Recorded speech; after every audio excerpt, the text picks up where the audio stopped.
बिस्मिल्लाहिर्रहमानिर्रहीम, अस्सलाम वालेकुम and a very good morning. Espresso में आपको खुशामदीद कहेंगे। मैं हूं अरमला और मैं हूं इमरान हसन। इस उम्मीद और दुआ के साथ कि आप खैरियत से हैं, आपका वीकेंड बहुत अच्छा गुजरा है और इस वीक की तैयारी आपकी मुकम्मल है इस वीक को अच्छा बनाने के लिए।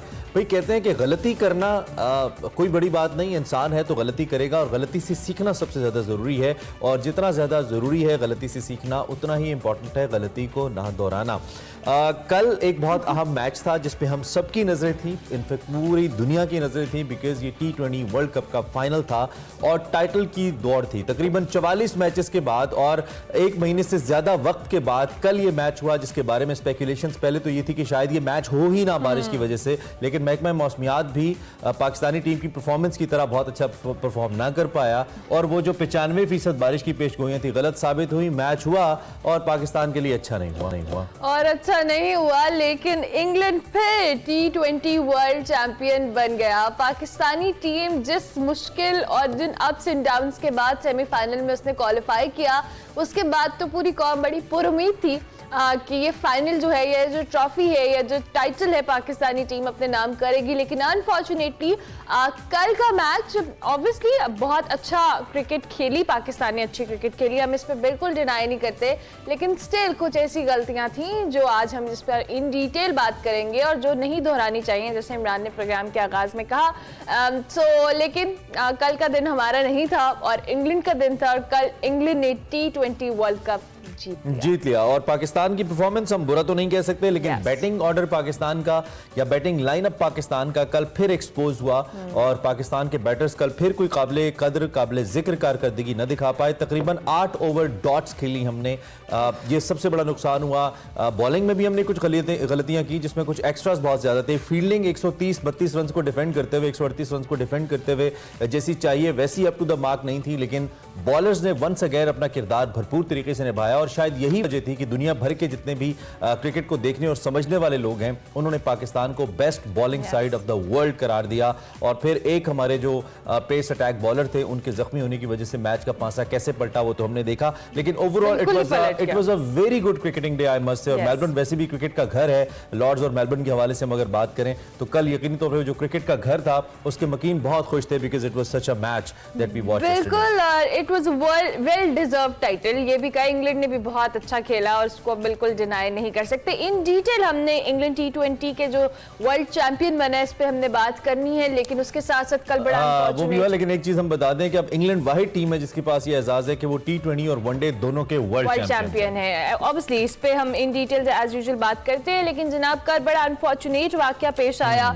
इस्तांबुल के अंदर इस्तिक्लाल स्ट्रीट के ऊपर एक खुदकुश धमाका हुआ जिसमें 6 अफराद जाँ बाहक हुए, जबकि 80 से ज्यादा जो अफराद हैं उनके जख्मी होने की इतलात भी हैं। इस्तिक्लाल स्ट्रीट के हवाले से आपको बताएं तो ये बड़ा गढ़ है जहाँ पे बहुत सारे टूरिस्ट एट अ टाइम जब भी टर्की का रुख करते हैं। इस्तांबुल के अंदर ये मेन स्ट्रीट है, इसे वॉकिंग स्ट्रीट भी कहा जाता है, जहाँ बहुत सारी शॉपिंग हब इसको कहें, मुख्तलिफ एक्टिविटीज़ हैं। और यहाँ पर जो बॉम्ब ब्लास्ट हुआ जिसके अंदर तकरीबन 6 अफराद जाँ बाहक हुए और 80 से ज्यादा जख्मी हुए, बड़ा अनफॉर्चुनेट वाकया था। और कल इंटरनेशनल मीडिया ने तो रिपोर्ट किया ही, पाकिस्तानी मीडिया के ऊपर भी बहुत सारी आम शख्सियात ने भी इस हवाले से अफसोस का इजहार किया। अब ताज़ा तरीन खबरें ये हैं कि इसका जो मुल्जिम है उसको गिरफ्तार कर लिया गया। इसका ताल्लुक कुर्द तंजीम PKK से बताया जाता है। तुर्क मीडिया रिपोर्टिंग वज़ीर दाखिला सुलेमान सुवेल्बे उन्होंने बम नस्ब करने वाले मुल्जिम की गिरफ्तारी के हवाले से खबर दी है। और गुज़श्ता रोज़ अगर इस वाक़े की बात करें तो यकीनी तौर पर एक मसरूफ़ तरीन और मशहूर तरीन तुर्किया के हवाले से ये स्ट्रीट है जहाँ पे ये बॉम्ब ब्लास्ट हुआ। 6 अफराद जाँ बाहक हुए, 81 से ज़ायद जख्मी हैं जिन्हें इब्तदाई तिब्बी इमदाद उस वक्त दी गई।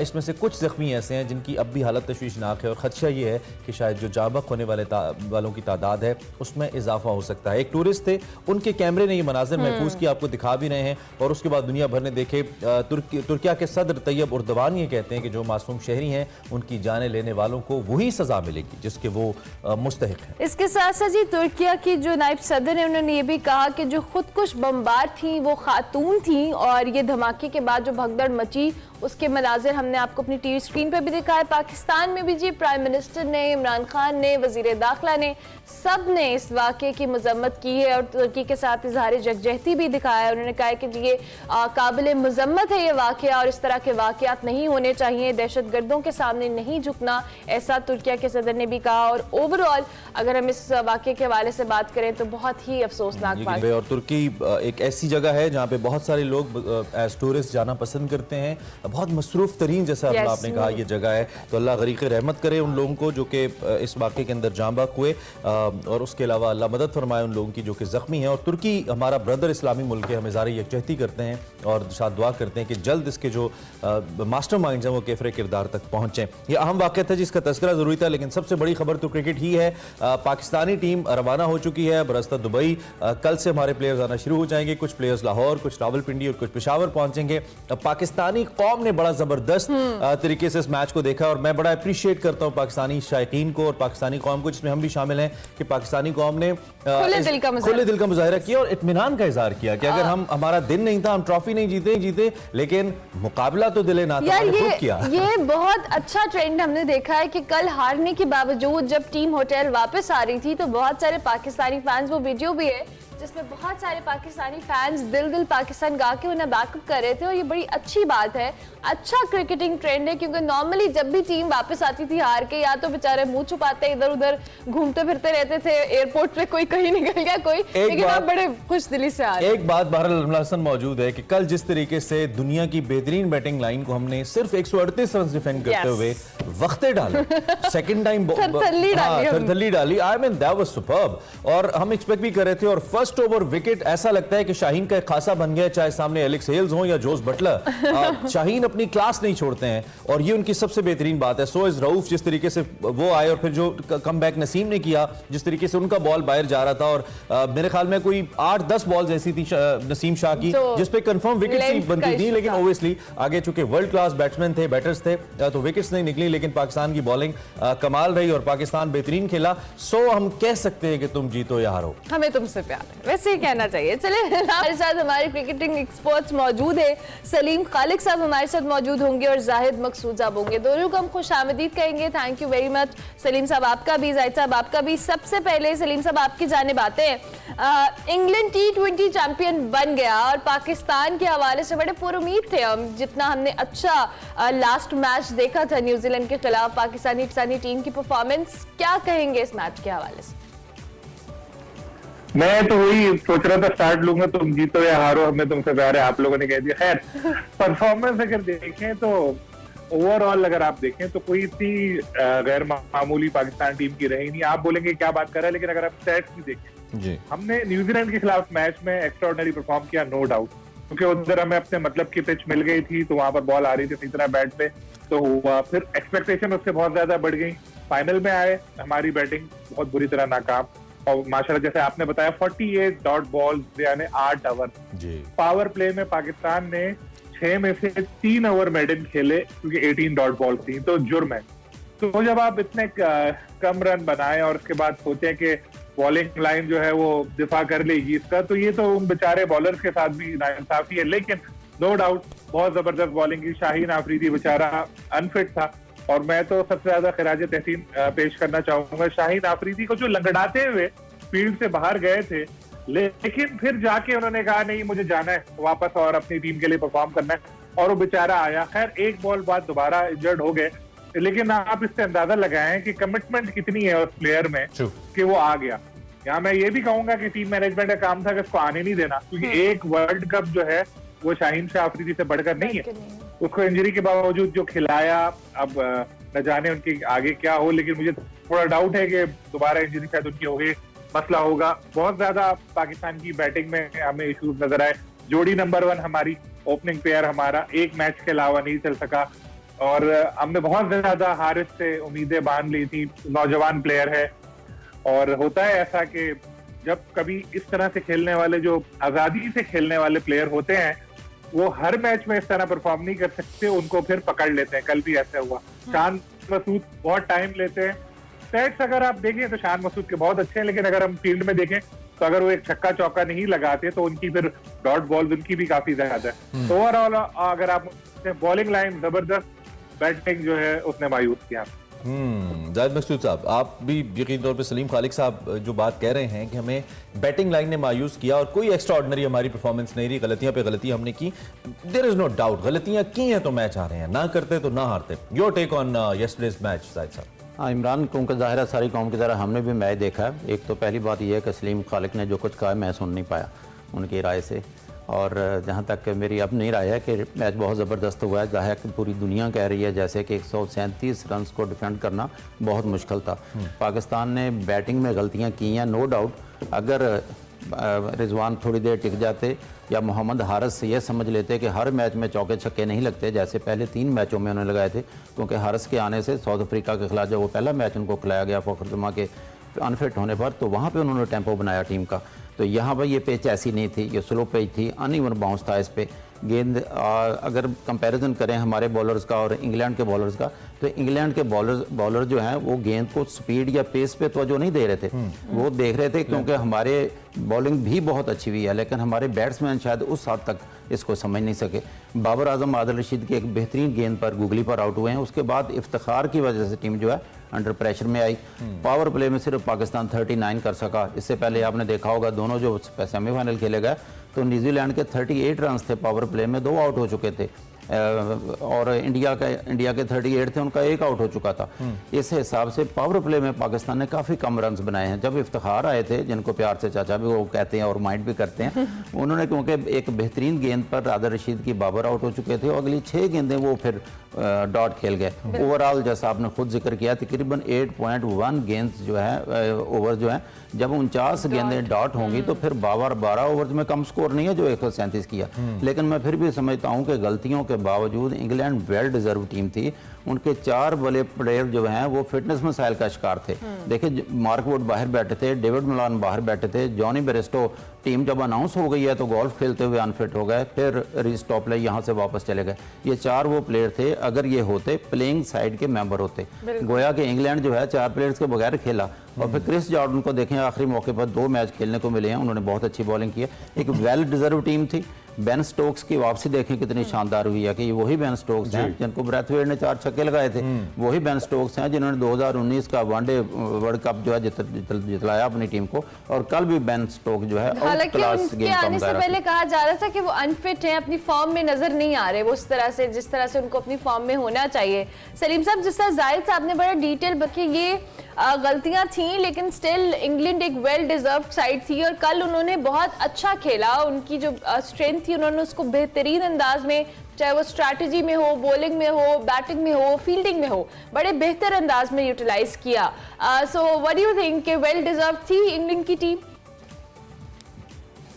बिल्कुल, इंग्लैंड ने बहुत अच्छा परफॉर्म किया और बहुत तरीके से वो लोग खेल रहे थे। जहन में था कि क्या करना है, कौन से ओवर में रोकना है, कहां पर जो है वो हिटिंग करनी है।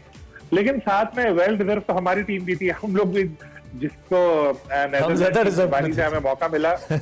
हाँ, जब पहुंच गए थे सेमीफाइनल में, नेदरलैंड ने धक्का दे दे के हमको कहा कि जा भाई चले जा सेमीफाइनल। ये देखे ना, ये जाहिद साहब और अरमला हसन कैसे हमारे जख्मों पे नमक छिड़क रहे हैं ना कि वो वेल भाई हम भी वेल डिजर्व थे, हम जैसे बच्चे हम भी फाइनल खेल रहे थे। जी जी सलीम।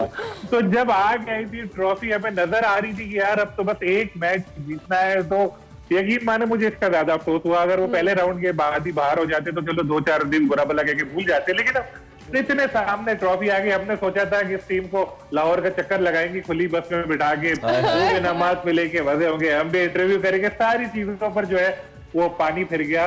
अफसोस हुआ कि सलीम साहब बीइंग जर्नलिस्ट इंटरव्यू का मार्जिन हमेशा होता है, जीत की सूरत में, हार की सूरत में, सो वो तो हम कर लेंगे। अच्छा, एक बड़ा इंपॉर्टेंट नुकता होता है जी सलीम साहब, रिस्पेक्ट देना, अच्छे पेसर को, अच्छे सीमर को, अच्छे बॉलर को रिस्पेक्ट देना, और ये अच्छे बैट्समैन का खासा होता है। रिस्पेक्ट एज इन उसको उसके मेरिट पे खेलना, उसके खिलाफ एग्रेसिव ना जाना, अच्छी बॉल को अच्छे तरीके से डिफेंड करना। कल पाकिस्तानी एक मिस्टेक ये भी कर रहे थे, that's what I have seen, आप मुझे करेक्ट कीजिएगा, कि वो उनके तमाम अच्छी डिलीवरीज अच्छे बॉलर्स को भी मारने के लिए जा रहे थे और कभी दायरे के बाहर कभी दायरे के अंदर आउट हो रहे थे, और शायद यही वजह थी कि पाकिस्तान की टीम पे प्रेशर बिल्ट होता चला गया। उसकी निस्बत जिस तरीके से शाहीन को कल खेल रहे थे इंग्लैंड के प्लेयर, आपने देखा विकेट्स तो उन्होंने ली, लेकिन उसके बावजूद दे रिस्पेक्टेड द बॉलर, जिस तरीके की उनकी पेस है या क्लास है, तो ये लैकिंग क्यों आपको आपके ख्याल में हमें नजर आई? क्या हमारी जो बैटिंग साइड थी, खासतौर हमारे बैटिंग कोच थे, उन्होंने क्या इन खतूत पे नहीं ट्रेन किया हमारी टीम को, या कोई और वजह थी? बिल्कुल ठीक है, आपने इमरान पॉइंट उठाया कि जब हम लोगों ने एक आइडिया लगा लिया था कि एमसीजी बहुत बड़ा ग्राउंड है, वहां पर छक्का लगाना इतना आसान नहीं है। रिजवान ने क्योंकि एक छक्का लगाया, लेकिन आइडिया हो गया था, जिस तरह की पिच की बॉल इस तरह बैट पे नहीं आ रही थी कि करो और छक्का हो जाए। तो ऐसे में देखना चाहिए कि डॉट बॉल कम करके किस तरह रन बनाए जा सकते हैं। या तो आप आउटफील्ड तो फास्ट थी, आप ड्राइव करते कैप में, या आप जाते डबल की तरफ। 2-2 रन बनना आसान था जब फील्डर पीछे होते हैं। आपने देखा पिछले कुछ मैचों में ये चीज नजर आई, गैप में खेल के भाग के 2 रन बना लो। तो अगर हमने जो डॉट बॉल खेली उन पे अगर हम सिंगल भी बना लेते आदि पे, तो मैच जीत जाते। 20 रन की बाकी बैटिंग कोच जो है मोहम्मद यूसुफ साहब, बदकिस्मती से ऐसा है कि उन्होंने खुद T20 क्रिकेट इतनी ज्यादा खेली नहीं है। जदीद क्रिकेट का कुछ इतना पता ही नहीं है। मुझे तो सकलैन और यूसुफ वगैरह से ज्यादा जो नजर आए वो मैथ्यू हेडर नजर आए थे। वो ज्यादा टीम की परफॉर्मेंस में खुश होते थे या वो ज्यादा एक्टिव थे। तो अब हमें देखना पड़ेगा कि हमें कोई ऐसा कोच लाना चाहिए, हेड कोच टीम के साथ, जो जदीद क्रिकेट खेला हुआ हो, जिसको पता हो कि भाई T20 क्रिकेट में होता क्या है। तो यकीनन फायदा होगा, क्योंकि टैलेंट तो जाहिर है मौजूद है, लेकिन हमें उस टैलेंट को जाया नहीं करना चाहिए। एक सिलेक्शन अच्छी होनी चाहिए। मैं अब भी अपनी बात पे कायम हूं कि पाकिस्तान फाइनल में पहुंच गया, लेकिन मैं अब भी कायम हूं अपनी बात पे कि ये सिलेक्शन ठीक नहीं थी। खुशदिल शाह, आसिफ अली, हैदर अली, इनका क्या कंट्रीब्यूशन है पाकिस्तान को फाइनल में पहुंचाने में? एक तो खुशदिल को तो कोई मैच भी नहीं खिलाया। जिन लड़कों ने परफॉर्म किया, ये वही लड़के हैं जो पहले भी परफॉर्म करते चले आ रहे हैं। तो इन सब चीजों पे देखना पड़ेगा। शॉर्ट टर्म जो हम लोग जाते हैं ना कि शाहीन को खिला लो, जीत जाओ, ताकि फिर 6 महीने के लिए भी अनफिट हो जाए, कोई बात नहीं, ट्रॉफी तो घर आ जाएगी। शॉर्ट टर्म चीजें छोड़नी पड़ेंगी, लॉन्ग टर्म जाना पड़ेगा। ठीक हो गया। जाहिद साहब, आप सलीम खालिक साहब की बात से एग्री करते हैं? वैसे बहुत सारे एनालिस्ट पहले दिन से टीम सिलेक्शन के ऊपर बड़े सवालात उठाते रहे हैं, लेकिन रमीज राजा साहब बड़े फर्म थे कि ये टीम जो हम लेके जाएंगे यही वर्ल्ड कप जिताएगी और अच्छा परफॉर्म करेगी।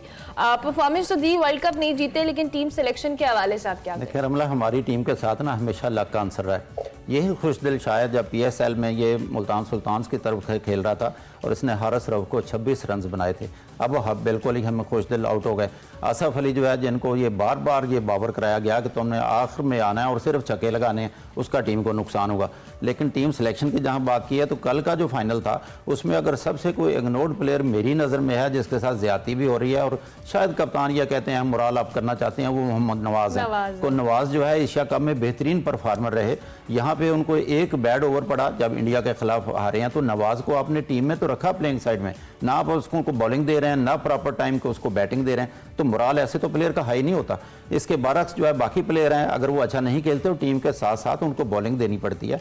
अगर फाइनल में अगर देखा जाए, अगर नवाज से बॉलिंग नहीं करवानी थी तो फिर बेहतर था उसकी जगह पे किसी भी बैट्समैन को ट्राई किया जा सकता था। टीम के सिलेक्शन पे सवाल तो हैं, लेकिन पॉजिटिव पहलू इस वक्त सिर्फ यही है कि पाकिस्तान फाइनल में पहुंचा, पाकिस्तान ने अच्छी फाइट की और मेरा ख्याल है बहुत ज्यादा मुरम्मत की बजाय थोड़ा सा हम इसको भी एंजॉय कर लें कि पाकिस्तान फाइनल में पहुंच जाता। और दूसरी तरफ अगर देखें इंग्लैंड और 10 विकेट से नहीं हारा जाए, 10 विकेट से नहीं हारा। तो और दूसरी तरफ अगर देखें एलेक्स हेल्स और जॉस बटल का बहुत ज्यादा जिक्र हो रहा है। जॉस बटल को अभी जो उन्होंने ड्रीम टीम अनाउंस किया, उसका कप्तान भी अनाउंस किया। एलेक्स हेल्स वही प्लेयर हैं जो PSL 6 में सबसे पहले कोरोना की वजह से यहाँ से भाग गए थे, फिर डैन क्रिस्टन ऑस्ट्रेलिया के इनके बाद चले गए, फिर एलेक्स हिल्स और बेन स्टोक्स आपको याद होगा सीरीज के दौरान एक क्लब में चले गए, वहां पे गोलकपाड़ा किया, दोनों पकड़े गए। एलेक्स हिल्स को लेना नहीं चाहते थे मॉर्गन, बेन स्टोक्स के साथ हाथ हौला रखा गया और बेन स्टोक्स को जल्दी वो टीम में ले आए। एलेक्स हिल्स आखिर तक गोमो गो की कैफियत में थे, द 100 में बहुत अच्छा खेले, रियलिटी T20 में बहुत अच्छा खेले, वनडे कप में बहुत अच्छा खेले। एक मौका आया जब वो कहना शुरू हो गए थे कि अगर मुझे खिलाना है तो बताएं वरना मैं कोई और काम करूं। तो एलेक्स हिल्स तो ऐसे आए हैं। अब जॉनी ब्रिस्टो अनफिट ना होते तो शायद एलेक्स हिल्स की जगह ना बनती और टॉप क्लास खेल गए, मोराल भी आप किया उन्होंने। एक चीज पे इंग्लैंड टीम को हमारा शुक्रगुजार तो होना चाहिए कि हमने उनको बहुत अच्छे स्ट्राइकर्स दे दिए, PSL ने खास तौर पे। अच्छा, आगे बढ़ते हुए एक बड़ा इंपॉर्टेंट नुकता है यहाँ पे और वो कप्तान के हवाले से है। सलीम खालिद साहब, ये मैं आपके सामने नुकता रखता हूँ क्योंकि जब भी टीम्स नाकाम होती हैं, नहीं चल पाती, तो सारा मलबा कप्तान पे आता है। कल हमारे कप्तान उनकी बॉडी लैंग्वेज थोड़ी डाउन लगी, ऑब्वियसली बहुत बड़ा मैच वो हारे थे, लेकिन उसके बावजूद उन्होंने अपना जो क्रू था उसको उन्होंने उन्होंने बैक किया, पूरा सपोर्ट किया, ट्वीट भी उन्होंने किया कि मैं अपनी टीम के ऊपर मुझे फख्र है कि वो सारे बेहतरीन तरीके से लड़े। लेकिन बाबर की अपनी बेहतरी के लिए कुछ लोग ये तफवीज करते हैं कि उनको कप्तान नहीं होना चाहिए, उनको खेलना चाहिए, एक तो वन डाउन खेलना चाहिए, बतौर कप्तान नहीं खेलना चाहिए। आप बीइंग क्रिकेट एनालिस्ट आप कैसे देखते हैं, क्या ऐसा होना चाहिए या नहीं? बाबर ही टीम को बहुत अच्छे तरीके से लेकर चल रहे हैं, उनको चलना चाहिए, उनको मौका देना चाहिए आगे भी। इमरान, आपको याद होगा लास्ट वीक भी हमने ये बात की थी कि बाबर को अगर पूछना चाहिए उनसे कि कैप्टनसी वो करना चाहते भी है नहीं। हमें ये डिसाइड करना चाहिए कि हमें बाबर एज अ कैप्टन चाहिए या बाबर एज अ बैट्समैन चाहिए। मेरे ख्याल में बाबर जो बतौर बैट्समैन है वो हमारे लिए ज्यादा जरूरी है, लेकिन एज अ कैप्टन जब आप खेल रहे होते हैं, बहुत आपका दिमाग इधर उधर लगा होता है। सरफराज की मिसाल सामने कि सरफराज जो है, सरफराज कैप्टन ज्यादा बन गया, सरफराज क्रिकेटर को भूल गया। तो फिर एक वक्त ऐसा आया कि जब सरफराज कैप्टन हारा तो सरफराज क्रिकेटर भी बाहर हो गया। आप समझ रहे होंगे मेरी बात। जी। तो बाबर के साथ भी जब अभी पिछले दिनों परफॉर्म नहीं कर सके तो लोगों ने बातें करना शुरू कर दी थी कि यार ये बाबर जो है तो खेल ही नहीं पा रहा है, तो ऐसा हो गया। तो हमें डिसाइड करना पड़ेगा, बाबर से पूछना चाहिए कि यार ये कैप्टनसी का आपके ऊपर प्रेशर तो नहीं पड़ रहा, और अगर वो कहें कि हाँ जी आपको लगता है पड़ रहा है, व्हाई नॉट, आपको लगता है पड़ रहा है, आपको लगता है विजिबल इमरान, विजिबल है कई मौके पे। और बेचारे की शक्ल जो है बिल्कुल ऐसी लग रही होती है कि बहुत डाउन है या बहुत ज्यादा ना, वो चेहरे से लग रहा होता है। तो डेफिनेटली उसका असर जो है उनकी बैटिंग पे भी पड़ रहा होगा। तो आपके पास शादाब खान मौजूद है, आपके पास इवन शाहीन शाह अफरीदी, लेकिन ऑन दी अदर एंड जैसे एक नया फौजी अफसर होता है, उसका ख्वाब होता है कि मैं जनरल बनूं, एक जूनियर जज होते हैं उनका ख्वाब होता है कि मैं चीफ जस्टिस बनूं, एक जूनियर क्रिकेट प्लेयर का भी ख्वाब होता है कि मैं कैप्टन ऑफ नेशनल टीम बनूं, इंटरनेशनल टीम बनूं। तो आई थिंक ये तो क्रिकेट की एक महराज है जो एक बैट्समैन को, एक प्लेयर को मिलती है। तो उस पर जाके कोई प्लेयर क्यों चाहेगा कि उसको ये ना करना पड़े और वो दोनों जगहों पर इकट्ठा परफॉर्म ना करे? ये क्यों चाहेगा वो? आपकी बात से मैं एग्री करता हूँ, शायद वो खुद इस चीज को ना माने, खुद वो किसी में दस्तबरदार ना हो, लेकिन उनको समझाना चाहिए क्योंकि नजर आ रही है ये चीज कि बाबर की जो है कैप्टनसी का उनकी बैटिंग पे असर पड़ रहा है। तो बाबर को पूछना तो पड़ेगा और देखना पड़ेगा। अगर आप चाहते हैं कि जी खेलते रहे, तीनों तरफ में कयादत करे अपना और वो नंबर 1 बैट्समैन भी रहे, तो ये नहीं हो सकता। अभी तो आहिस्ता आहिस्ता उनकी रैंकिंग नीचे आना शुरू हो गई है, लेकिन इसी तरह अगर हुआ, शिकस्तें हुई पाकिस्तान टीम को और बाबर परफॉर्म नहीं कर सके, तो एक दिन ऐसा उनके ऊपर प्रेशर पड़ेगा कि जी आप लोग भी खुद ही कहने लगेंगे यार ये तो बाबर को हटाओ कप्तानी से, बाबर जो है वो परफॉर्म नहीं कर रहा, उसको रेस्ट दो, जैसे विराट कोहली के साथ माजी में हो चुका है और भी कई प्लेयर्स के साथ हुआ था। तो पहले से ही अगर आप सोच लें तो ज्यादा अच्छा है। ठीक हो गया। सलीम खालिक और जाहिद मकसूद साहब हमारे साथ मौजूद हैं। क्रिकेट के ऊपर हम बात करें, अभी हम एक ब्रेक लेंगे, ब्रेक के बाद वापस आएंगे और डिस्कशन को यहीं से कंटिन्यू करेंगे।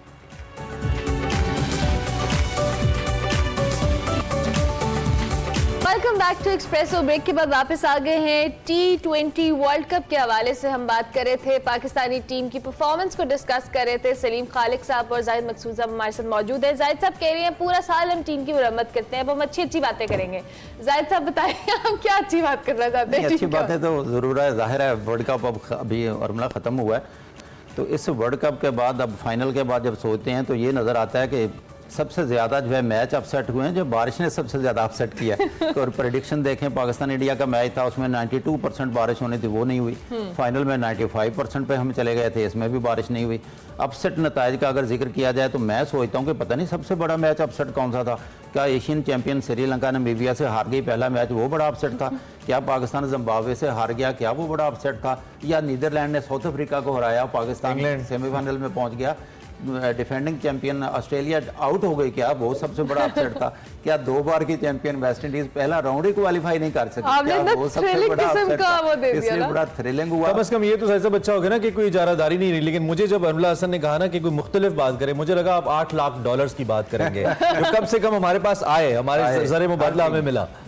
कोई टीम खाली हाथ नहीं गई, हर टीम को कुछ ना कुछ यहाँ से मिला, तो फायदा हो गया। अच्छा सलीम साहब, वंस अगेन चलें अच्छी अच्छी बातें हम कर लेते हैं। अब हम आगे पाकिस्तान की टीम को एक तो क्या देख रहे हैं, दूसरा स्पेक्टेटर्स की जानिब से ब्रिलियंट रिस्पांस हमें बहुत ही अच्छा लगा। इसकी एक वजह तो ये थी कि हम 10 विकेटों से नहीं आ रहे इंडिया की तरह, और दूसरी उसकी अच्छी वजह ये थी कि टीम के अंदर वो फाइट का स्पिरिट नजर आ रहा था, लड़के परेशान नजर आ रहे थे, कंसर्न नजर आ रहे थे। इस मोमेंटम को किस हद तक बरकरार रखना होगा, और इस बड़े मैच के हारे जाने के बाद किसी भी सतह पे टीम मैनेजमेंट के अंदर कोई तब्दीली आप देखते हैं, खासतौर पर क्रिकेट बोर्ड के अंदर? क्योंकि कल क्रिकेट बोर्ड भी जेर अताब था बहुत लोगों के, खासतौर पर रमीज राजा साहब। सबसे पहले इमरान, अच्छी अच्छी बातें असल में सोशल मीडिया पर आम लोग करें ना वो ठीक है, हम लोग अगर सहाफी है या एनालिस्ट है, हमें जो है हकाइक बयान करने चाहिए, तजावीज देनी चाहिए आगे के लिए कि क्या करना चाहिए उसमें। खैर, क्राउड का बिहेवियर बहुत जबरदस्त रहा, क्योंकि मैं खुद ऑस्ट्रेलिया में देखकर आया था कि वहां पर किस तरह से लोग जो है वो होटल के बाहर खड़े रहते थे या स्टेडियम के बाहर खड़े रहते थे, और ग्रीन किट्स, ग्रीन फ्लैग्स भी हर तरफ। कल भी आपने देखा होगा 80,000 से ज्यादा लोग आए हुए थे और ज्यादातर ग्रीन ही था, माहौल पूरा बना हुआ था, तो लोग तो बहुत खुश थे, क्योंकि ऑस्ट्रेलिया में कितनी दफा पाकिस्तान टीम इतने मैच और सलीम भाई, एक तब्दीली ये भी थी ना कि आप जर्नलिस्ट और एनालिस्ट से भी पहले कल ट्वीट शहबाज शरीफ साहब ने की, प्राइम मिनिस्टर ने। बिल्कुल।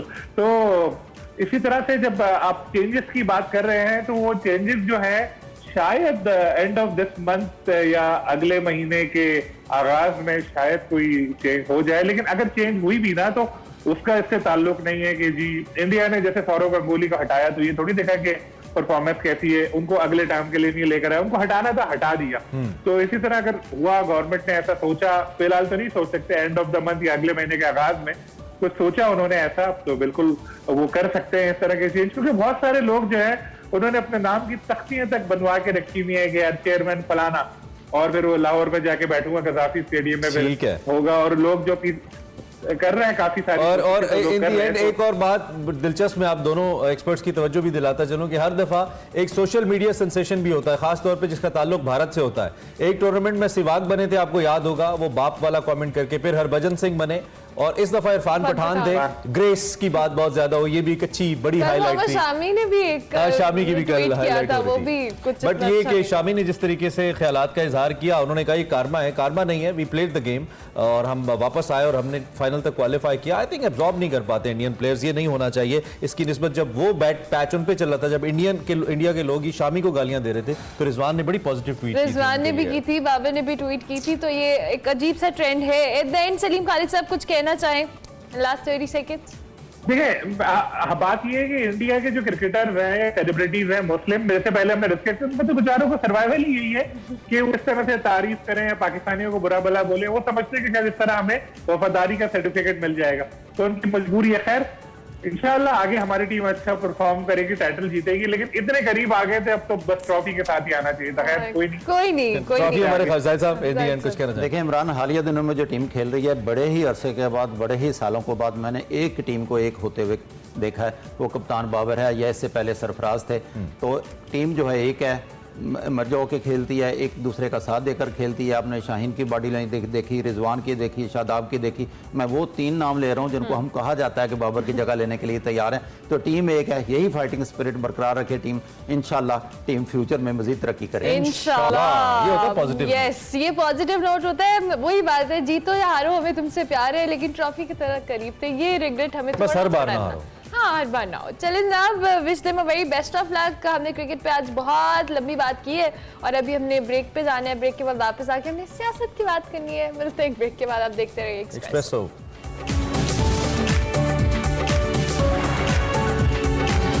Welcome back to Expresso. Break पे जाने से पहले हम बात कर रहे थे, वापस आएंगे तो सियासत की बात करेंगे। सियासत क्या है जी? ये भी तो एक मैच ही है इस वक्त जो पड़ा है हुकूमत और मौजूदा अपोजिशन तहरीक इंसाफ के दरमियान। इस वक्त तहरीक इंसाफ का जो मार्च है वो इस्लामाबाद की जानिब मार्च कर रहा है। गुज़िश्ता रोज़ काफिले का पड़ाव था, आज काफिला वजीराबाद से दोबारा शुरू हो रहा है, और अगला पड़ाव क्या होगा इसका फैसला शाम को किया जाएगा। हकीकी आज़ादी का नाम इसको दिया गया है, और ये हकीकी आज़ादी के इस मार्च का 12वां दिन है। लाहौर से खारियाँ पहुंचा है, यहाँ से शाह महमूद कुरैशी साहब, फैसलाबाद से असद उमर और नौशहरा से परवेज़ खटक काफिले की क़यादत कर रहे हैं। गुज़िश्ता रोज़ तहरीक इंसाफ के चेयरमैन इमरान खान ने जो लॉन्ग मार्च के शुरका हैं उनसे खिताब भी किया था, और कहा था कि लंदन में बैठा मफरूर शख्स पाकिस्तान के फैसले कर रहा है, वो जानता है कि इलेक्शन नहीं जीत सकता, इसलिए इलेक्शन नहीं करा रहा। ये पैसा कमाने आए हैं, जो मुल्क और उसके इदारे तबाह करें, वो कैसे मुल्क को ठीक करेंगे? अवाम ने बता दिया कि वो भेड़ बकरियां नहीं है, शऊर वाले लोग हैं।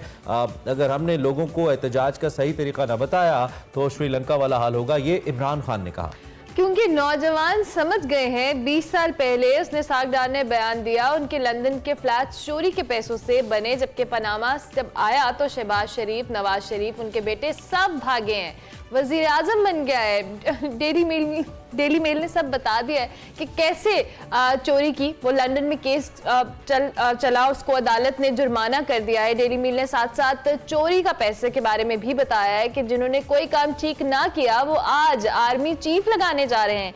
इससे कबल जो बरतानवी अखबार है फाइनेंशियल टाइम्स से बात में चेयरमैन तहरीक इंसाफ इमरान खान ने साइफर बयानी को माजी का हिस्सा करार देते हुए कहा कि उनके ख्याल में साजिश का बयानिया अब गुजर गया है, अब वो बहुत पीछे रह गया। मैं अब अमेरिका पे इल्जामात नहीं लगाता और वाशिंगटन से बावकार ताल्लुकात चाहता हूँ। ऐसे पाकिस्तान की क़यादत करना चाहता हूँ जिसके सबसे लेकिन खसूसन अमेरिका से बहुत अच्छे ताल्लुकात हों। अमेरिका से आका गुलाम के ताल्लुक में अमेरिका नहीं बल्कि अपनी हुकूमतों को कसूरवार मानता हूँ। साथ साथ इमरान खान साहब ने कल ये भी कहा कि मुस्तकबिल के मंसूबों में पाक फौज तामीरी किरदार अदा कर सकती है। ताकत कहीं और हो तो मुंतखब हुकूमत अवामी तवक्कुआत पर पूरी नहीं उतर सकती। नए सिपा सालार की तकर्री मेरिट पर चाहता हूँ। आज लॉन्ग मार्च का क्या पड़ाव होगा और अवाम किस तरह से इसमें पार्टिसिपेट करेगी, इसी पे हम बात करेंगे। हमारे नुमाइंदे शहजाद अकरम हमारे साथ मंडी बहावुद्दीन से मौजूद हैं। क्या सूरत हाल है शहजाद? बहुत शुक्रिया आपने हमें ज्वाइन किया। इस वक्त आप मंडी बहावुद्दीन में मौजूद हैं। आज यहाँ से लॉन्ग मार्च का आगाज हो रहा है, तो क्या लेटेस्ट अपडेट्स हैं तैयारियों के हवाले से? जी शुक्रिया अरुणला। ये बेसिकली मंडी बहावुद्दीन का सेंट्रल जो चौक है, GTS चौक पुराना, वहाँ पे जो है इंतजामात किए जा रहे हैं। बेसिकली तो ये जो रूट है ये मंडी बहावुद्दीन की तरफ नहीं था, ये कल ही जो है अचानक से इनका प्रोग्राम बना है और शाह महमूद कुरैशी ने जो है प्रेस कॉन्फ्रेंस के दौरान ये कह दिया कि हम मंडी बहावुद्दीन भी जाएंगे, चूँकि इनका रूट जो है वो सारा GT रोड ही था। लेकिन यहाँ के जो ज़िले सदर हैं हाजी इम्तियाज़, उन्होंने ज़िद की कि हम 60 किलोमीटर चलकर जो है वो खारियां नहीं पहुंच सकते हैं, आपको यहाँ आना होगा और खारियां से अच्छा इस्तकबाल यहाँ पे करेंगे। इसलिए यहाँ पे जो है वो प्रोग्राम रख दिया गया है। ये अनवर चौक से जो है चलता हुआ कंटेनर जो है ये काफिले की शक्ल में यहाँ पे GTS चौक पे पहुँचेगा, जहाँ पे इंतजामात जो है वो ज़ोरों शोर से जारी हैं। SMDs लगाई जा रही हैं। ये पूरी मार्केट जो है आसपास की और गलियाँ जो हैं ये आज भी बंद की गई हैं। खारदार तारें लगा दी गई हैं, कनातें लगा दी गई हैं और ख़ास तौर पर चूंकि ये दोनों तरफ है जो है मार्केट है, तो ऊपर जो है ज़्यादा नफरी तैनात की जा रही है। चूंकि लोगों की तादाद है वो बिल्कुल बाजार के अंदर जो है एक जलसागाह की शक्ल में जो है पहुंचेगी। तो खारदार तारों के साथ साथ जो है जो वॉक थ्रू गेट्स हैं वो लगाए जा रहे हैं दोनों तरफ, ताकि लोगों की चेकिंग के साथ जो जिस शहर में मार्च पहुंचता है उम्मीद तौर पे उस शहर में सिक्योरिटी तो आप बता ही रहे हैं कि सख्त की जाती है, शहरियों के जो रोज़मर्रा के मामूलात हैं वो भी मुतासर होते हैं। इस शहर का क्या हाल है आज चूँकि मार्च यहाँ पे पहुंचा? अच्छा, एक तो इमरान यहाँ पे जो रास्ते हैं वो बड़े, चूँकि सारी सड़कें जो हैं वो टूट फूट का शिकार हैं, वो रिपेयर की जा रही हैं। यहाँ पे पहुँचने में जो है ये क़यादत को भी जो है मेरा जो ख्याल है कि उनको बड़ा मसला आएगा। लोगों की अगर जो बात कर रहे हैं आप, तो लोगों का जो नज़रिया है वो यहाँ पे कुछ थोड़ा वो खुश भी हैं कि क़यादत उनके पास आ रही है, लेकिन जिनके कारोबार हैं और साइडों पे बंद करवाए जा रहे हैं वो थोड़े से नाराज़ भी दिखाई देते हैं, क्योंकि रात को ही जो है पुलिस ने उनको मना कर दिया कि सुबह ये कोई होटल्स हैं, दुकानें हैं, ये बिल्कुल नहीं खुलेंगी। जो घर के जो लोग हैं जिन्होंने जॉब से जाना था उनको भी टाइम बता दिया गया है। ख़ासतौर पर जो बच्चे थे स्कूल जाने वाले, स्कूल गोइंग हैं, उनको जो है अलग से रास्ते जो वो दिए गए हैं। स्कूल से चाहे छुट्टी नहीं आज करवाई गई यहाँ पे इस जिला में, लेकिन जो है वो बच्चों को अलग से रास्ते दिए गए हैं ताकि वो अपने घरों को जो है स्कूल से वापस आप चूंकि मुसलसल का टाइम जो है यहाँ पे कारकुनों को हमें अपडेट कर रहे हैं। उस दिन भी हम लास्ट जो हमारा शो था उसमें भी हम आपसे बात कर रहे थे और आप मुसलसल ओवैसी मार्च की कवरेज कर रहे हैं। कितने लोग हैं इस वक्त और क्या तहरीक इंसाफ की क़यादत की तवक्कुआत के मुताबिक लोग शामिल हो रहे हैं या इनकी जो पड़ाव हैं वो कामयाब हो रहे हैं? बीइंग जर्नलिस्ट आप कैसे देख रहे हैं? आपको लगता है कि नहीं शायद क़यादत कहीं ना कहीं नाला है? क्या अपडेट्स है इस हवाले से? जी, गुजरात में जब ये पड़ाव आया था तो उस टाइम जो है क़यादत बहुत खुश थी। हमें भी जो है वो नज़र आया कि क्राउड जो है वो जिस तरह के वो चौधरी बरादरान का जो है वो एक ज़ाहिर है आबाई ज़िला था, वहाँ वो हुकूमत पंजाब भी उनके पास है। तो दूसरा जो है वहाँ पे जो टिकट होल्डर्स थे उन्होंने बड़ी कोशिश की। तो वो क्राउड जो है वो अच्छा बना गए। आगे जो है वो लाला मूसा में थोड़ी इनको मायूसी भी हुई क्योंकि क्राउड इतना नहीं निकला। वो क़यादत हमें जो पता चला कि क़यादत थोड़ी नाराज़ भी हुई। थोड़ा रात को खारियाँ में आकर जो है, चूँकि मैच था रात को, तो लोग जो है वो घरों में मैच देखते रहे, थोड़ा मौसम भी है वो खुशगवार हो गया, तो इसलिए बाहर निकले। अच्छा, ये इंटरेस्टिंग है कि मैच के दौरान इनकलाब रुक गया। This is interesting. बिल्कुल, वो मैच देखे कुछ जो है वो वहाँ पे खड़े मैच भी देखते रहे, एंजॉय करते रहे, लेकिन कुछ बाद में जो है मैच वो इनकलाब के रास्ते में मैच आ गया। बहुत शुक्रिया शहजाद कि आप हमें अपडेट कर रहे थे। और तहरीके इंसाफ का लॉन्ग मार्च है, मंडी बहाबुद्दीन से दुआ शुरू होगा और इस हवाले से हमारे नुमाइंदगान मौजूद थे। आपको तो इमरान खान ने कहा था कि मार्च के दरमियान लोग बोर नहीं होंगे, एंजॉय करेंगे, तो ये वो एंजॉयमेंट थी कि आप मार्च में भी आए, मैच भी देखते रहे बीच में। लेकिन मेरे जहन में एक सवाल टूटा है, इसका क्या करना है? एक सवाल मेरे जहन में रह गया। आपने एक बात की कि इमरान खान ने कल कहा कि ये जो डेली टाइम्स को आई थिंक इंटरव्यू दिया है कि जो साइफर है ये माजी का मामला है, तो वो सब लोग जिन्होंने एब्सोल्युटली नॉट के स्टिकर्स गाड़ियों पे लगवाए हैं, उनका क्या बनेगा? वो तो खान साहब का जो एक बयानिया था। लेकिन मैं आपको एक बात बताऊं, बहुत सारे लोगों ने लगाए हुए हैं, मतलब आपको रोड पर एक टाइम जाते हुए जरूर नजर आता है। एब्सोल्युटली नॉट वाला आई वंडर। वैसे चलो, दिलचस्प सूरत हाल है जी, हम आपको आगाह करते रहेंगे। लेकिन अगले आपको ये भी बता दें कि हफ्ते तक ये मार्च रावलपिंडी में दाखिल होगा। तो रावलपिंडी इस्लामाबाद के जो रिहायशी हैं, चूंकि पाकिस्तान का कैपिटल है इस्लामाबाद, वहाँ पे इंटरनेशनल एयरपोर्ट भी है, बहुत सारे लोगों के जो मामलात जिंदगी हैं वो इससे रिलेटेड है। तो हम आपको पहले आगाह कर रहे हैं कि आप अपने जो स्केड्यूल्स उसको देख लीजिएगा, क्योंकि जारी बात है जब इतनी बड़ी तादाद में जो दावा है तहरीक इंसाफ का, अगर शुरका वहाँ पे जाते हैं, हुकूमत उनको रोकती है, खुदा न खास्ता कोई ऐसी सूरत हाल पैदा होती है, तो अमन ओमान की सूरत हाल भी पैदा हो सकती है, जो हमारी दुआ है ना हो, लेकिन ऐसी सूरत हाल हो सकती है। सो आप जरा मोहतात रहें, आम शहरियों के लिए हमारा ये पैगाम। चलें जी, ब्रेक लेते हैं, ब्रेक के बाद वापस आते हैं। Welcome back to Expresso. Programme के दूसरे हिस्से में आपको खुशामदीद कहेंगे जी। और दूसरे घंटे में आज यूजुअली हमारे पास बहुत कुछ होता है, आपको पता है, कुछ सेगमेंट्स होते हैं। आज वर्ल्ड डायबिटीज डे, उस पर भी हमने बात करनी है। लेकिन मौसम बहुत अच्छा हो गया है लाहौर का, अब वाकई फील आने लगी है कि सर्दियां आ नहीं रही, सर्दियां आ गई। सर्दियां आ गई हैं। कराची वालों से माजरत के साथ, वहाँ पे कम आती हैं, लेकिन लाहौर में आ गई हैं। या एंड में कराची वालों का दिल जरूर इसलिए कि मुझे दुख होता है, कराची वाले बेचारे सिर्फ 10 या 12 दिन सर्दियां एंजॉय करते हैं, बिल्कुल छोटा सा स्पैन होता है, लेकिन वो उसमें भी अपनी जिंदगी जी लेते हैं। वो कराची वाले उसमें भी फोटो शोटो लगा देते होते हैं वो कि जी ठंड आ गई है थोड़ी। खैर, अब तो चूंकि क्लाइमेट की वजह से पिछले साल कराची में सर्दी पड़ी थी, कोई 2-1.5 महीना हमें याद है। लेट्स सी जी। और पहली बर्फबारी भी रिपोर्ट हो रही है सवात के कुछ इलाकों में, और ये सीजन की पहली, ये देखें कुछ विजुअल्स भी आपको दिखाते हैं। अगर आपका प्लान है बर्फबारी एंजॉय करने का आने वाले कुछ दिनों में, तो आई थिंक आपको अच्छा मौका मिलने वाला है इस साल, चूंकि एक्सपेक्ट ये किया जा रहा है कि बर्फबारी होगी, अच्छी खासी होगी, और मौसम भी पिछले साल की निस्बत ज्यादा सर्द रहने का इम्कान है। लेकिन अच्छी खबर यह है कि जो सर्दियों के अंदर एंटर हम हो रहे हैं वो एक ड्राई स्पेल के साथ, मतलब नहीं एंटर हो रहे, हम बारिश के साथ एंटर हो रहे हैं, तो इससे थोड़ा सा बेहतर रहेगा। और लाहौर में चूंकि बड़ा ही डर रहता है हमें स्मोक का, उसमें थोड़ी कमी और जो ड्राई सर्दी होती है उससे वैसे भी बहुत सारी बीमारियां भी फैलती हैं, और ऑब्वियसली ये जो फ्लू है, नज़ला जुकाम, ये सारी चीजें इस मौसम के साथ आती हैं। सो बी सेफ। अभी इस मौसम में खास तौर पर एहतियात करें, क्योंकि हम गर्मी से जब सर्दियों में ट्रांजिशन के इस प्रोसेस में होते हैं तब बहुत सारी हम लापरवाहियां करते हैं। पंखे से हम कहीं ठंडी जगह पे या कोई गर्म जगह पे चले जाते हैं, तो उससे आपका तबीयत भी अपसेट होने के चांसेस होते हैं।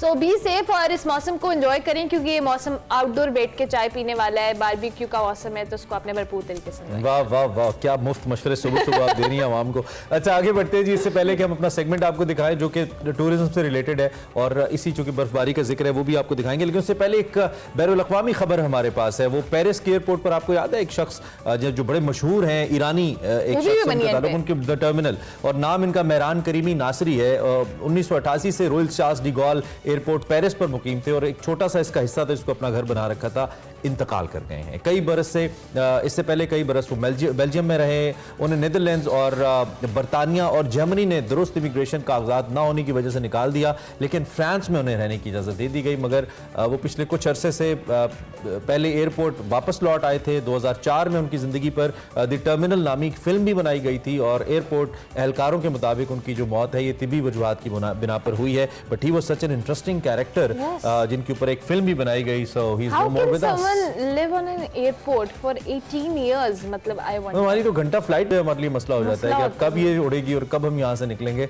लेकिन आई थिंक जिंदगी में मुख्तलिफ कैरेक्टर्स होते हैं, सो मैं मूवी नहीं देखी हुई, मैं देखूंगी कि क्या थॉट प्रोसेस था इस एयरपोर्ट पे रहने का। It's a must watch. खैर आगे बढ़ते हैं और हमारे सेगमेंट का वक्त हुआ चाहता है। आज फिर प्यार के पहले पंजाब की बात हो रही है, वकार मलिक कर रहे हैं। सेगमेंट है निकले तेरी तलाश में।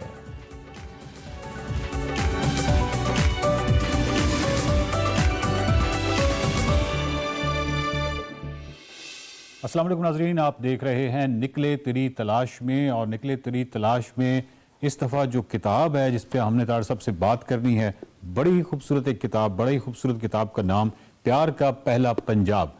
और प्यार का पहला पंजाब का एक सफ़ा है जिस पे मुनीर न्याज़ी साहब को कोट किया है तार साहब ने, उनकी मशहूर ज़माना नज़्म कि एक दिन रहें बसंत में, एक दिन जिएं बहार में, एक दिन फिरें बेअंत में, एक दिन चलें खुमार में। और इस तरह ये नज़्म चलती है, एक दिन किसी दियार में। आगे तार साहब ने इसमें एक इजाफा किया है कि एक दिन रहें पंजाब में। तो बहुत ही खूबसूरत किताब है प्यार का पहला पंजाब। पंजाब की तारीख है, पंजाब की खूबसूरत जो कहावतें हैं, उसका पाकिस्तान पंजाब का जो खूबसूरत कल्चर है, सकाफत है, हर पहलू पे इस किताब में बात की गई है।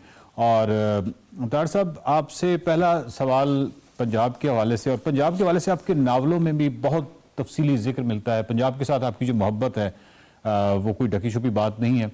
तार साहब, जो पंजाब के हवाले से जो सबसे पहला मेरे ज़हन में सवाल आता है वो तो ज़ुबान के हवाले से आता है कि पंजाबी जिसको दुनिया की नवी बड़ी ज़ुबान का दर्जा हासिल है, दुनिया की नवी बड़ी ज़ुबान है पंजाबी। आपने खुद भी पंजाबी के हवाले से कुछ खदशात का भी इज़हार किया है और आपने एक हवाला दिया है कि आ वेख सुखंदया वारिसा तेरे झंडे आले दी खैर, और बड़ी आपने तफसील से लिखा है। तो दुनिया की इस नवी बड़ी ज़ुबान को क्या ख़तरा है? क्या ये पंजाबी रह जाएगी, पंजाबी बह जाएगी? पंजाबी ज़ुबान इतनी खूबसूरत ज़ुबान है, इतना इसका स्ट्रॉन्ग और मजबूत और बहुत ही तासुब भरा एक्सप्रेशंस और वो तमाम चीज़ें जो हैं ज़ुबान का हिस्सा हैं। लेकिन जब हम एक ख़ास जाविये से देखते हैं कि पंजाबी बोलने वाला आजकल, यानी आजकल देखते हैं कि पढ़ा लिखा आदमी उसको तस्वुर किया जाता है जो उर्दू या अंग्रेज़ी बोलता है पंजाब में, और पंजाबी के हवाले से एक इज्तनाब, एक हेजिटेशन, हिचकिचाहट और जिसको कहते हैं एक शर्मसारी की सी कैफियत हमें नज़र आ रही है। तो बच्चे जो है वो हम उनको, जो आने वाले बच्चे हैं, मिडिल क्लास है या अपर मिडिल क्लास है, ये तो पंजाबी बाकायदा सिखा ही नहीं रहे। तो आप ये समझते हैं कि पंजाबी जो है ये रह जाएगी और पंजाबी के सर्वाइवल को बहुत बड़ा ख़तरा है, दुनिया की इस नवी बड़ी ज़ुबान को जो है ये ख़तरे से दो चार हो सकती है? वकार, पंजाबी जो है one of the most ancient languages of सब कॉन्टिनेंट जी, यानी इसकी तारीख ऑलमोस्ट 2-2.5 हज़ार साल पहले तक जाती है। इसमें संस्कृत की भी आमेज़श है, पर्शियन की भी है बाद में। तो बाकी ज़ुबानों का मुझे नहीं पता, लेकिन पंजाबी इसलिए सरवाइव करेगी कि ये इसका लिटरेचर बड़ा स्ट्रॉन्ग है और इसके बोलने वाले बहुत हैं, 9th बिगेस्ट लैंग्वेज है। और ये तय है कि मैंने हमेशा ये कहा है कि पंजाबी इस मामले में मैं तो यही कहूँगा कि बदकिस्मत है कि वो अपनी ज़ुबान को, अपने कल्चर को ओन नहीं करते, उस पर शर्मिंदगी का इज़हार करते हैं। सो मच सो कि भाई एक मजहबी जमात के अमीर ने ये कहा था कि पंजाबी तो सिर्फ गालियाँ देने के लिए मुनासिब है। तो मैंने तब एक कॉलम लिखा था कि हज़रत सुल्तान बाहू से किसी ने पूछा कि हज़रत आप अरबी भी लिखते हैं, फ़ारसी भी लिखते हैं, लेकिन कलाम आपका पंजाबी में होता है। तो उन्होंने ये कहा था कि मैं समझता हूँ कि अल्लाह ताला से बातें करने के लिए सबसे खूबसूरत ज़बान पंजाबी है, इसलिए ये वो पंजाबी है। चुनांचे इसका सर्वाइवल का कोई ऐसा मसला नहीं, हम उसको इग्नोर कर रहे हैं। लेकिन ये है कि भाई दूसरे पंजाब के लोग जो हैं वो जिस तरह उसको ओन कर रहे हैं, you will be amazed to know कि पंजाबी राइटिंग्स के हवाले से कनाडा वगैरह में ऐसी ऑर्गेनाइजेशन है जो 50-50 लाख रुपया इनाम दे रही हैं बेहतरीन किताबों पे। अच्छा, यानी बाकायदा एक जो है तंजीमें मौजूद हैं। दूसरा ये है कि आहिस्ता आहिस्ता अवेयरनेस शुरू हो रही है पंजाबी के हवाले से, अब बच्चों को पंजाबी लोग सिखा रहे हैं। और मैंने हमेशा कहा है कि मैं कभी भी इनको प्रोविंशियल लैंग्वेजेस नहीं कहता, ये नेशनल लैंग्वेजेस, क्योंकि नेशन तो कंप्राइज करती है ना कि बलूचिस्तान पे या सरहद पे खैबर पख्तूनख्वा, ये तो यही नेशन है। तो यहाँ की जो ज़ुबानें हैं वो नेशनल ज़ुबानें, उर्दू का कोई शक शुबे की गुंजाइश नहीं कि ये हमारी राब्ते की ज़ुबान है, सरकारी ज़ुबान है। और दूसरी बात जो है, कई लोग तनाज़ा खड़ा करते हैं कि जी पंजाबी को उर्दू से ख़तरा है या उर्दू को पंजाबी से ख़तरा है। ऐसा हरगिज़ नहीं, क्योंकि ये दोनों बहनें ही हैं, एक किस्म की शायद सौतेली हों। उसके बाद असल बात जो है कि ये क्रिएटिव ख़ित्ता है Punjab, one of the most creative जो है प्रोविंस कह लें या ख़ित्ता ज़मीन है सब कॉन्टिनेंट। आप देखें कि बॉम्बे की फिल्म इंडस्ट्री में मेजॉरिटी आपको पंजाबी की मिलेगी, और दिलीप कुमार और राजपूर पठान नहीं थे, यानी पश्तून नहीं थे, they were Hindko speaking which is part of Punjabi. इसी तरह जितना बड़ा अदब क्रिएट हुआ, मसलन एक खातून आई लिंडा वेंटिंग, वो उर्दू शॉर्ट स्टोरी पे काम कर रही थी, पीएचडी कर रही थी, तो मेरा नाम भी था उसमें। तो उनका पहला सवाल ये था कि आप नसरी क्यों लिखते? तो मैंने कहा क्योंकि मैं पंजाबी हूँ। उसने कहा कि अगर आप इसको एलेबोरेट करें। मैंने कहा एलेबोरेट ये है कि मैं शुरू हो गया कि सिवाय कुरतुल हैदर के जो जायंट और महाअदीब हैं वो सब के सब पंजाब से, मैं उनको मतलब अब यहाँ गिनाना आप लोग जानते ही हैं। तो ये बहुत क्रिएटिव ख़ित्ता है, और इस क्रिएटिव ख़ित्ते की ज़ुबान पंजाबी है। और वो पंजाबी ज़ुबान जो है वो ये ज़रूरी नहीं होता कि सरकारी सरपरस्ती हो। रंजीत सिंह की सरकारी ज़ुबान फ़ारसी थी, मुग़लों की फ़ारसी थी, उससे पहले भी कभी भी पंजाबी यहाँ की ऑफिशियल लैंग्वेज नहीं हुई। उसके बावजूद वो ज़ुबान सरवाइव कर रही है, बल्कि वो उसमें दुनिया का बड़ा लिटरेचर पैदा हो रहा है। चुनांचे पंजाबी में जो वो फोर्स है जो शाह हुसैन का है कि आज से 400 साल पहले ऑलमोस्ट शाह हुसैन गुजरे, और उन्होंने मायनी में किन्नू आखा दर्द वो छोड़े दाए हाल नहीं। आप देखें, आपको समझ आ रही ना आज, इसलिए कि आज से 400 साल पहले भी पंजाबी एक डेवलप्ड लैंग्वेज थी। तो इसके सर्वाइवल का कोई ऐसा खदशा नहीं है कि भाई ना हो। जी जी बिल्कुल। लेकिन दरअसल साहब, हम जब दूसरी तरफ देखते हैं कि बड़ी खुशी होती है कि मतलब पश्तो जो है वो बड़े फ़ख्र से बोली जाती है, बहुत ही खूबसूरत ज़ुबान है। सिंधी जो है वो एक मिठास भरी बड़ी खूबसूरत ज़ुबान है, उससे भी कोई ऐसा इज्तनाब बिल्कुल भी नहीं है। और इस तरह अगले बल्तिस्तान में चले जाएँ तो शिना है, बर्शिस्की है, इस तरह सारी जो लैंग्वेज हैं उनके साथ ये बड़ी खूबसूरत चीज़ है कि लोग बड़े फ़ख्र से बोलते हैं। पंजाब के अंदर एक थोड़ा सा तो आपको एक चीज़ नज़र आती है ना कि जैसे एक आप उर्दू बोलते हैं या अंग्रेज़ी बोलते हैं तो आप पढ़े लिखे फ़र्द हैं, जबकि आप जैसी पंजाबी बोलते हैं तो जैसे आप कोई जाहिल शख्स हैं। और मज़ीद ये कि पंजाबी जो ख़ानदान है वो ख़ुद अपने जो बच्चों को इरादतन इंटेंशनली वो उर्दू या अंग्रेज़ी की तरफ लेके जाते हैं, और मतलब ये कि कहीं बच्चा जो है किसी महफिल में बोल ना पड़े पंजाबी, तो ऐसा ना हो कि कोई ऐसा तासुर जाएगी ये कैसा बच्चा है, ये भी कैसा पढ़ा लिखा बच्चा नहीं है। जो इस तरह का एक अमूमी से एक रवैया तो हमें बिल्कुल नज़र आता है। मतलब पश्तून जो है आपस में बैठ के पश्तो में बात करते हैं, बलोच करते हैं, सिंधी बहुत प्राउडली वो करते हैं, पंजाबी अलबत्ता झिझक महसूस करते हैं और वो अपना इजहार अंग्रेज़ी में या उर्दू में करते हैं। और उसकी शायद बुनियादी वजह एक और भी है, क्योंकि एक मुश्तरका ज़बान चाहिए थी तहरीक पाकिस्तान के हवाले से तमाम मुसलमानों की, और यही फैसला हुआ कि उर्दू जो है, लेकिन हमने और उर्दू भी ने सर्वाइव किया तो पंजाब में किया ना। मतलब है कि ये एक जो थीसिस है वो तो पैदा ही पंजाब में हुई, इसकी परवरिश ही हमने की है। और जिस तरह एक जगह कोई कीनोट एड्रेस था तो बात हुई जोश मलियाबादी की, जिन्होंने लिखा है कि भाई उर्दू तो हमारे घर की लौंडी है। तो मैंने अर्ज़ किया था, मैंने कहा जी बिल्कुल आप उसके साथ लौंडियों जैसा सलूक करते हैं, हम उसको महबूबा समझते हैं। तो पंजाबी उर्दू को महबूबा समझते हैं और उसी तरह उसके साथ मोहब्बत करते हैं। तो उसमें जो कॉन्फ्लिक्ट है इनके दरमियान, जैसा कि जो फोर्स किया गया ना कि उर्दू आप बोलें और उर्दू में ही लिखें, उर्दू पढ़ें, तहरीकें वगैरह, तो कोई भी ज़ुबान नाफिज नहीं की जा सकती। पंजाबी कभी नाफिज नहीं की गई। लेकिन मुझे अगर आप ज़ाती तौर पे पूछें तो मैं ये समझता हूँ कि भाई बहुत सारे नावल मेरे ऐसे हैं, मतलब बहाओ है या इवन राख है, अगर मैं पंजाबी में लिखता तो ज़्यादा स्ट्रॉन्ग लिखता। लेकिन उस ज़माने में जब अभी पंजाबी मेरे अंदर पूरी तरह ज़िंदा थी। उसके बाद आहिस्ता आहिस्ता उर्दू का गलबा आ गया। चुनाचे एक जो मेरा प्रेजेंट प्रोजेक्ट है वो भगत सिंह की ज़िंदगी के हवाले से एक नावल है, मैं पढ़ना दिल्ली दे किंगरे उसका नाम है।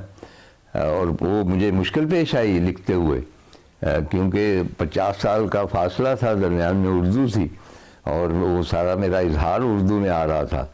लेकिन फिर आहिस्ता आहिस्ता मैंने याद करना शुरू कर दिया अपनी खालाओं को और अपनी फूफियों को, अपनी वालदा मोहतरमा को, कि वो कौन से लफ्ज़ बोलती थी।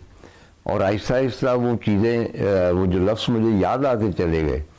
यूँ मैं समझता हूँ कि मेरी वालदा को गुजरे हुए 25 साल हो गए हैं और वो मेरे करीब आ गई उस ज़ुबान के हवाले से, उस ज़ुबान के हवाले से आई। यानी ये वो ज़ुबान है कि जो मादरी ज़ुबान है, तो उसके बग़ैर आप मुकम्मल नहीं हो सकते। जिस तरह मैंने मुवल काबे शरीफ रखा नाम अपने हज के सफ़रनामे का, तो कुछ लोगों ने कहा जी कि सफ़रनामा तो उर्दू में। तो मैंने कहा कि जी बात ये है कि मेरी नानी ने जब मुझे नमाज सिखाई थी, नानी जान ने, तो उन्होंने नियत इसी तरह करनी सिखाई थी कि भाई इतने रकात नमाज और फ़र्ज़ और मुवल काबे शरीफ।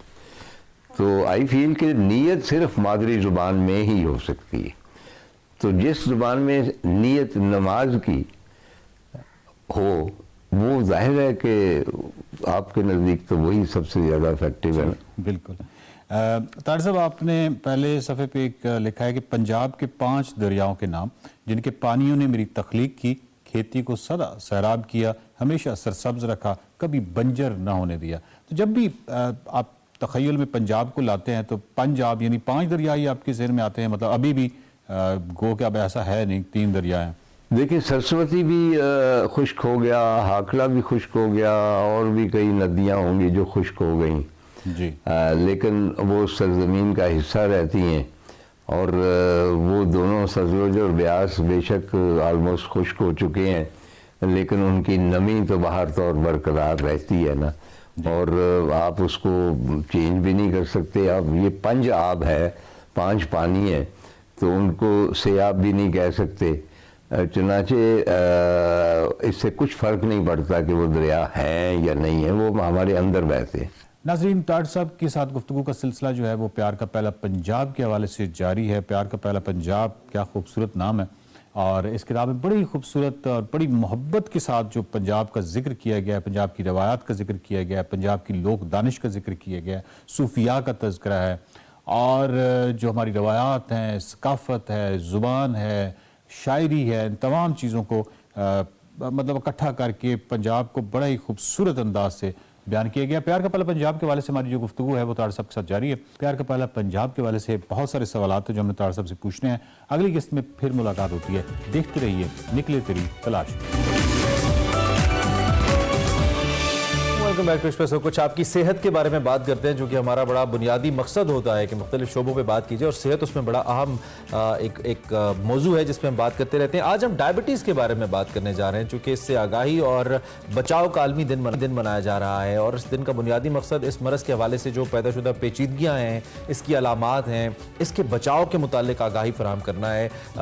ज़ियाबितस या डायबिटीज़ एक ऐसी बीमारी है जिसे शुगर भी आप लोग कहते हैं, बहुत सारी दूसरी बीमारियों को ट्रिगर करने का बाइस बनती है, और हर साल अनफॉर्चुनेटली लाखों अफराद न सिर्फ इसकी वजह से मौत के मुंह में चले जाते हैं, बल्कि बहुत सारे लोग डायरेक्टली इनडायरेक्टली इससे मुतासिर नजर आते हैं। और अगर हम स्टैट्स की बात करें तो दुनिया भर में तकरीबन 537 मिलियन से ज़ायद अफराद इस वक्त ऐसे हैं जो डायबिटीज़ का शिकार हैं, और अगर इस पर कंट्रोल ना किया गया तो रिसर्च से इसके 2024 से 45 के दरमियान ये तादाद 784 मिलियन तक पहुंच जाएगी जो डायबिटीज़ से मुतासिर होंगे। बिल्कुल, डायबिटीज़ के मरीजों की तादाद के एतबार से पाकिस्तान का तीसरा नंबर है, जिसमें हर 3 में से 1 फर्द जो है वो डायबिटीज़ का पेशेंट है। शुगर की बीमारी लाक होने की वजूहात क्या होती हैं, किन किन चीज़ों का ख्याल रखना चाहिए, प्रिवेंशन किस तरह से कर सकते हैं, और अगर खुदा न खास्ता अगर शुगर हो जाती है किसी को तो उससे रिलेटेड और कितनी बीमारियां हैं जो इंसान उससे मुतासर हो सकता है, और अगर एहतियात ना की जाए तो क्या इसका इफेक्ट हो सकते हैं। बात करेंगे डॉक्टर मोहम्मद राशिद खान हमारे साथ मौजूद हैं, हमारे अमराज डायबिटीज़ हैं इनसे हम बात कर लेते हैं। डॉक्टर साहब बहुत शुक्रिया आपका, thank you very much. Doctor सबसे पहले तो आज आलमी दिन मनाया जा रहा है। अगर हम पाकिस्तान के हवाले से बात करें, कुछ स्टैटिस्टिक्स हमने शेयर भी किए, लेकिन आप बेहतर तौर पे बता सकते हैं पाकिस्तान में भी डायबिटीज़ बहुत तेज़ी से फैल रहा है, ना सिर्फ एक लेटर एज में जाके, बहुत यंग एज में भी लोग इससे बहुत मुतासर हो रहे हैं। देखिए ऐसे है कि इस वक्त पाकिस्तान जो है दुनिया में तीसरे नंबर पर है डायबिटीज़ के हवाले से। अगर हम मोटा सा देखें तो तकरीबन को 33 मिलियन लोग, तकरीबन को 3.5 करोड़ के करीब लोग जो है ना तो डायबिटिक हैं, जो जिनका डायग्नोज हो चुका है कि डायबिटिक हैं। लेकिन उससे ज़्यादा एक बहुत बड़ा मसला ये है कि जो हमारे 11 मिलियन लोग हैं वो प्री डायबिटिक रेंज में आ रहे हैं। ठीक है, वो अभी they are at the door step of diabetes. ठीक है, 1 click and they will be diabetic. एक चीज। तीसरी जो इंपॉर्टेंट चीज है कि हमारे को 9 मिलियन के करीब लोगों को पता ही नहीं है कि उनको डायबिटीज है, लेकिन उनको पता ही नहीं है कि डायबिटीज है उनको टाइप 2। 9 मिलियन लोगों के करीब। जी 9 मिलियन, 90 लाख लोग जो हैं they are not knowing that they are diabetic कह सकते हैं जिन्हें ये सिम्पटम्स नहीं है लेकिन दे आर सफरिंग। ये दे आर सफरिंग। अब देखिए मसला ये है कि इतना बड़ा ये चैलेंज है हमारा, जैसे इन्होंने बताया कि तकरीबन हर तीसरा चौथा पाकिस्तानी जो डायबिटिक है, तो हमें इसके लिए एकदम से आंखें खोल लेनी चाहिए और हमें इसको इस तरीके से लेकर चलना चाहिए कि जैसे ये एक हमारे ऊपर एक बॉम्ब है जो किसी वक्त भी फट जाएगा। ठीक है ना। अब आप देखें कि इस वक्त हम लोग अगर 33 मिलियन क्या नाम है डायबिटिक हैं, तो अगर यही रफ्तार रही हमारी तो हम लोग जाकर ये तकरीबन कोई 74 मिलियन के करीब जाकर इस पे हम 2045 में या 50 में हो जाएंगे। तो डॉक्टर साहब अब किया क्या जाए? ऑब्वियसली बहुत ज्यादा असर हो रहे हैं, हमारी लाइफस्टाइल कुछ इस तरह का है, बहुत सारे फैक्टर्स हैं। अब इसके हवाले से प्रिवेंशन किस तरह से की जा सकती है? देखिए जो सबसे बड़ी इंपॉर्टेंट चीज़ है ना, जो अब आजकल के माहौल के मुताबिक है, वो है आपका लिविंग स्टाइल। अब जब से हमारे यहाँ ये जंक फूड आया है ना, ये इसने हर जगह पे तबाही मचाई है। अब उसमें होती है वाइट ब्रेड। अब वो white bread basically it's a challenge for the body.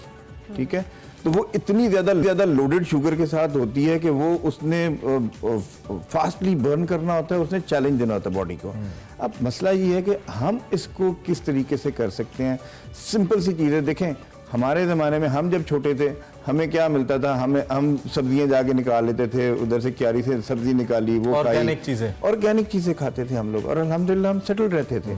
लेकिन अब आजकल के बच्चे जो हैं वो क्या नाम है, बर्गर से शवारमा से नीचे बात ही नहीं करते, पिज्जा से नीचे बात। ठीक कह रहे हैं डॉक्टर साहब। एक तो ये कि इसकी बुनियादी अलामात क्या हैं, कब एक शख्स को चाहिए कि वो कंसर्न हो जाए कि मे बी उसको शुगर हो रही है, कौन सी ऐसी अलामात है, नंबर 1। और इसके साथ ये भी है कि ये जो वजन का बढ़ जाना है, ये कितना मुआविन साबित होता है डायबिटीज को मजीद खतरनाक करने में? इमरान, मैं आपको मोटी सी एक चीज़ बताऊं, अलामात की आपने बात की है ना, इसमें सबसे बड़ी अलामत जो है ना वो पेशाब का बहुत ज़्यादा आना। ठीक है, इवन मेरे पास जब पेशेंट्स आते हैं जो डायग्नोज नहीं होते, वो कहते हैं जी हम रात को 4 या 5 दफ़ा यूरिन के लिए उठते हैं।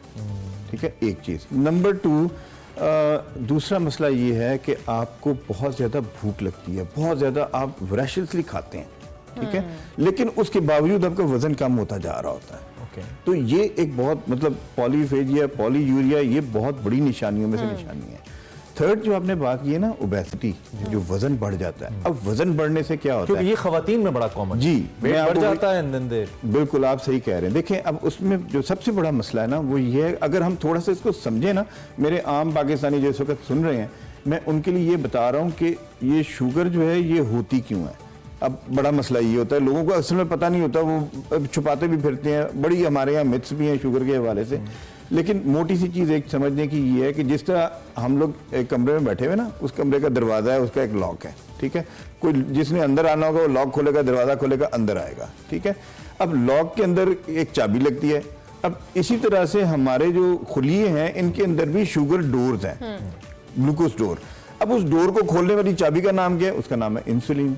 अब इंसुलिन आएगी, वो खोलेगी और शुगर अंदर जाएगी, बर्न होगी, आपको एनर्जी मिलेगी और कार्बन डाइऑक्साइड मिलेगी और वाटर मिलेगा। ठीक है, मेन चीज़ एनर्जी मिलेगी जिससे हम अपने चलते फिरते रहते हैं। अब प्रॉब्लम ये होता है कि जब ये चीज़ें ख़राब होनी शुरू होती हैं तो क्या होता है? तो ये होता है कि शुगर गेट खुलते नहीं हैं, शुगर खून के अंदर बढ़ती जाती है। अब जैसे जैसे वो बढ़ती जाएगी वो जो है शुगर क्या नाम है अंदर खून की नालियों को भी ख़राब करेगी। इसमें क्या नाम है छोटी खून की नालियाँ और बड़ी खून की नालियाँ दोनों मुतासर होती हैं। ठीक है, कोई सोल्यूशन इसका परमानेंट? Last 30 seconds. देखिए जी, इसका सोल्यूशन सबसे बड़ी चीज़ जो है कि अपनी जो डाइट का बहुत ख्याल रखें। एक चीज़, ठीक है, डाइट में आप जितनी ऑर्गेनिक चीज़ें लेंगे उतना आप बेहतर रहेंगे। एक चीज़। नंबर 2, अपनी एक्सरसाइज को ज़रा ज़्यादा करें। अपनी जो फिजिकल एक्टिविटी है ना उसको हम जितना सही करेंगे, जितना हम एक्टिव रहेंगे उतना हम इससे बचे रहेंगे। बिल्कुल ठीक है। And then obviously junk food से बचें। जो जंक फूड, देखिए जंक फूड जो है ना ये इस वक्त हमारे लिए एक बहुत बड़ा चैलेंज है और बहुत बड़ा हमारे लिए एक प्रॉब्लम है। इसको हम जितना इसको अपनी लाइफ से माइनस करना। Thank you very much doctor साहब, बहुत शुक्रिया कि आपने डायबिटीज का आलमी दिन मनाया जा रहा है जी। अपनी लाइफस्टाइल मॉडिफाई करें, अपनी फिजिकल एक्टिविटी को एनहांस करें, क्योंकि इसी से आप फिजिकली भी फिट रह सकते हैं और आपकी जो हेल्थ है आप डायबिटीज से बच सकते हैं, क्योंकि रोज बरोज बढ़ रही है और आपके इससे रिलेटेड बहुत सारी बीमारियां जिसका आप शिकार हो सकते हैं। ब्रेक लेंगे जी, ब्रेक के बाद आपसे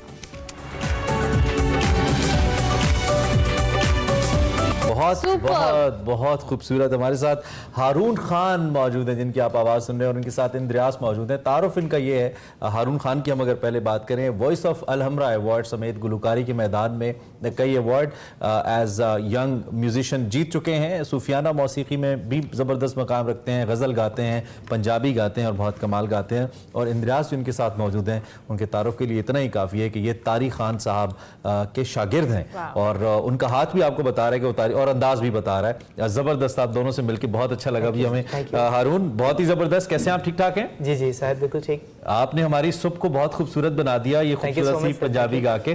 कब से गा रहे हैं हारून और क्या सिर्फ पंजाबी गा रहे हैं? नहीं सर, मैं सब कुछ ही गाता हूँ, कव्वाली, कसीदा, क्लासिकल, उसके बाद फिल्मी सॉन्ग्स, सब कुछ ही गाता हूँ। और यहाँ पे अपने हम नाज़रीन को भी बताएं कि ये देख नहीं सकते, ब्लाइंड है, लेकिन उसके बावजूद बाकमाल सिंगर हैं और उनकी आवाज़ तो सुनी है। बिल्कुल। हारून, ये बताएं कब से आप सिंगिंग कर रहे हैं? जी मैं बचपन से सिंगिंग कर रहा हूँ और म्यूज़िक सीख रहा हूँ और अभी 18 ईयर्स हो गए मुझे म्यूज़िक करते हुए। और आप किससे सीख रहे हैं म्यूज़िक? मैंने अपनी फैमिली से सीखा और हमारा ख़ानदानी काम है म्यूज़िक, और इसके बाद जो है ये उस्ताद गुलाम अली साहब। अच्छा अच्छा, माशाल्लाह माशाल्लाह। तो आप चूंकि हमारे साथ हैं, आप वो कहते हैं ना मेरी आवाज़ ही मेरी पहचान है, तो आपकी जो आवाज़ है वो बहुत से लोग तो सुन चुके हैं। लाहौर के जो लोग मकामी जो म्यूज़िक फेस्टिवल्स होते हैं उनमें इनको सुन चुके हैं और हमने बताया आपको बहुत सारे अवार्ड्स अपने नाम किए हैं। लेकिन अब चूंकि हमारे साथ मौजूद हैं, बेहतरीन होगी ना सुबह बेहतरीन आपकी। This is what espresso does. एक कप कॉफी का और एक्सप्रेसो शो दोनों आपकी सुबह बहुत अच्छी कर सकते हैं। भाई बहुत मजा आ गया हारून भाई, आप बहुत ही जबरदस्त गा रहे हैं माशाल्लाह। कहाँ कहाँ परफॉर्म कर चुके हैं और प्लान्स क्या है, कहाँ परफॉर्म करने की ख्वाहिश है, कुछ बताइए अपने म्यूजिक करियर के हवाले से। सर